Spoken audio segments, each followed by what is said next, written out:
Hi there, and welcome to Her Season of Strength, where women over 40 reclaim their bodies, their energy, and their voices without apologies. I'm Kim Duffy, registered dietitian, personal trainer, mom, and your biggest hype woman when it comes to aging like you mean it. This show isn't about chasing skinny or counting wrinkles. It's about building real strength, physical, emotional, and hormonal. Each week, I'll share straight-talking nutrition tips, sustainable fitness strategies, and conversations that help you feel powerful in your skin once again. Menopause isn't an ending, it's only the beginning. This is your season of strength.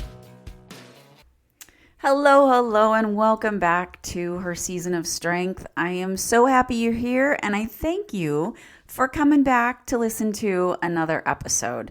So today, yet again, I went back and was trying to think of what would be a really good topic that I hear, that I get the most questions about, that I have the most women coming to me for. And it is a topic that I have a love-hate relationship for, but I think ultimately the grand majority of women come to me looking for, and that is fat loss. I hate it because we as women can become so obsessed with this. And more often than not, we're obsessed just in general with weight loss. We just want that scale to go down. And we're willing to do anything to get it. And I think at this point in our life, it is so important to change our way of thinking about fat loss and about weight loss in general. Okay, so I want to start it off just by saying, this morning I got on the scale and it had the audacity, the nerve to actually go up 2 pounds. I mean, 2. Old me would have spiraled into, what did I do wrong? Oh my gosh, it must have been that single piece of chocolate that I put in my mouth. Or it must have been that, extra pasta I had at dinner time. I don't know. But now I do not let it control me. I just, roll my eyes, I grab my coffee cup and reminded myself, muscle weighs something too, and sodium is such a drama queen, right? It's exactly what I want to talk about today is why fat loss looks different in midlife and how we can stop treating that scale like that toxic ex-boyfriend that we keep giving power to. So first of all, you've probably noticed that things feel different now, right? Maybe you eat the same, you move the same, but suddenly your body is storing fat in new places, right? We've talked about this before in previous episodes, but, especially around that midsection, is where we tend to see it. I don't know about you, but I've always had that pear-shaped body, right? So I used to, when I was younger, loved my waist and I was smaller up top, but, I had a butt and some thighs, right? And of course, now apparently that's just all the rage. That's what you want. But, my body's definitely changed. I'm becoming a bit more straight up and down. I don't have the same curves that I had before. Definitely still have the, the butt and the thighs. But, I do notice that we do put weight on a little bit easier around our midsection. But that is because our estrogen used to be like that overachieving best friend who kept everything in balance, right? So she helped us build and maintain muscle, to manage our insulin, keep our fat cells in check. And then one day she just said, girl, I'm tired, and dropped the mic. So it's not that your willpower disappeared. It's that your hormones changed the rules of the game. So the problem is that no one told us those new rules, but that's okay because that's why we're here, to rewrite them, right? Midlife it's not about fighting your body. It's about working with it. It's saying, all right, hormones, I see you, and I've got new tools. So here's a wild idea. What if fat loss didn't have to mean restriction, deprivation, and misery? What if the slower progress was actually smarter progress? The kind that builds muscle, balances our hormones, and lets us enjoy our life without obsessing over every single calorie. We've been trained to think that faster is better, but here's the truth. Fast fat loss usually means fast muscle loss. And muscle is our best friend right now. She's the one that keeps our metabolism humming, our body firm and toned, our strength up, and our bones strong. So instead of asking, how fast can I lose the weight? I want you to start asking, how strong can I become while doing it? That's the shift. That's the power. That's what we're practicing right now in my Fit After 50 Plus program. I mean, we're working on, stepping away from that scale, because that scale is only telling us one story, one part. The real story is the more important things like our energy, our confidence, our strength that shows up everywhere in our posture, in our workouts, and even how we feel walking into a room. So let's talk about food for just a sec, because I know you're waiting for that. And ultimately, food is incredibly important when it comes to fat loss. This isn't where I'm going to tell you eat less. It's where I'm going to tell you to eat smarter. And wait, I hound on this. You're going to hear this from me all the time, but protein first. Think of protein as your midlife shield, right? It protects our muscle, it keeps our metabolism healthy, and it tells our brain we're full, we're done, we're satisfied, and we can stop eating.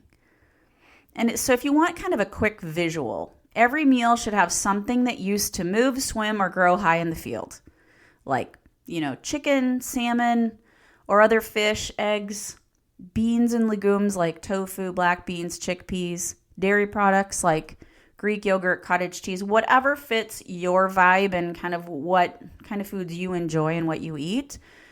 Those are all those high protein sources. And here's a little extra tip. When you're making these things, make double. If you're making chicken tonight, make extra lunch for lunch tomorrow. That's how you're going to stay consistent with without feeling like you're living in that kitchen. And then we're going to add in that fiber. She's like that quiet friend who's doing all the emotional labor in your digestion. Fiber keeps our gut happy, it balances our blood sugars with protein, and it helps us to feel full and satisfied. And it's lower in calories. So it's like we can eat, it's kind of that bulk. It gives us that extra food to crunch and to chew and to tell our body, oh, we're eating something.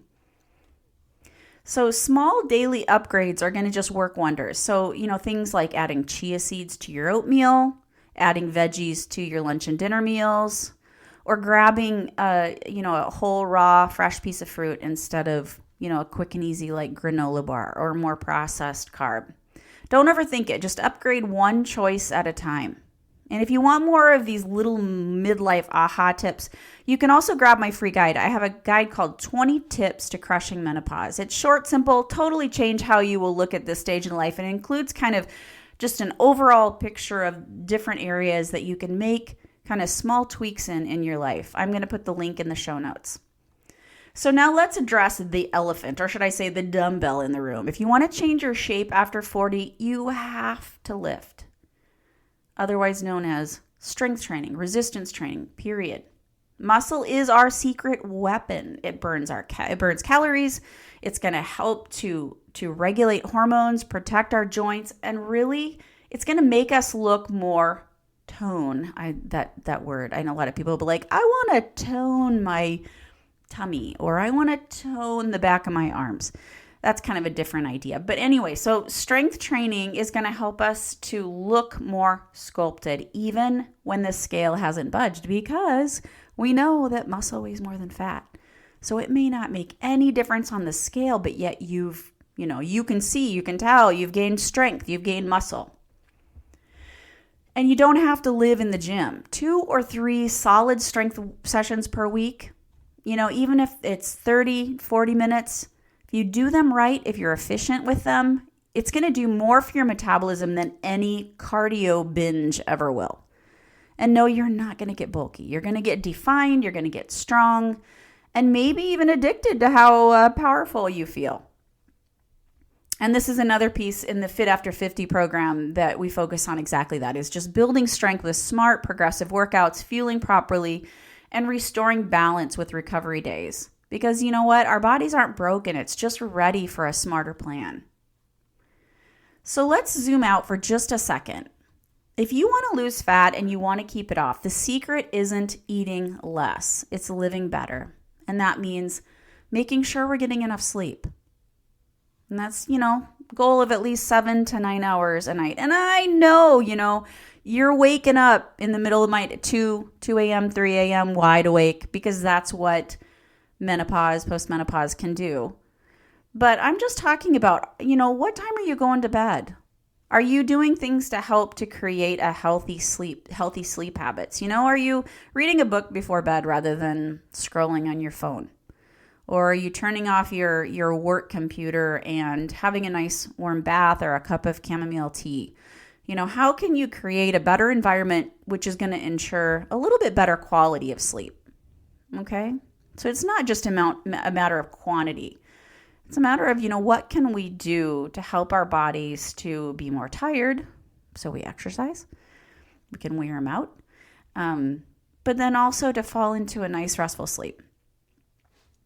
And last week we talked a bit about alcohol and how alcohol can affect our sleep. So if you're finding that, that glass of wine or that drink in the evenings is affecting your sleep, finding ways. We talked about ways to decrease that, other things that we can do, how to change those habits, because that can definitely make a difference with sleep. Next, managing stress is a huge piece of, I know you're like, fat loss? How is it managing stress affecting my fat loss? But we know that stress affects our bodies in so many different ways and can actually lead to some insulin resistance. It can increase cortisol levels in our body. Increasing inflammation can increase our risk of chronic diseases like cardiovascular disease, increasing blood pressure. So it's important for us to find ways to manage stress.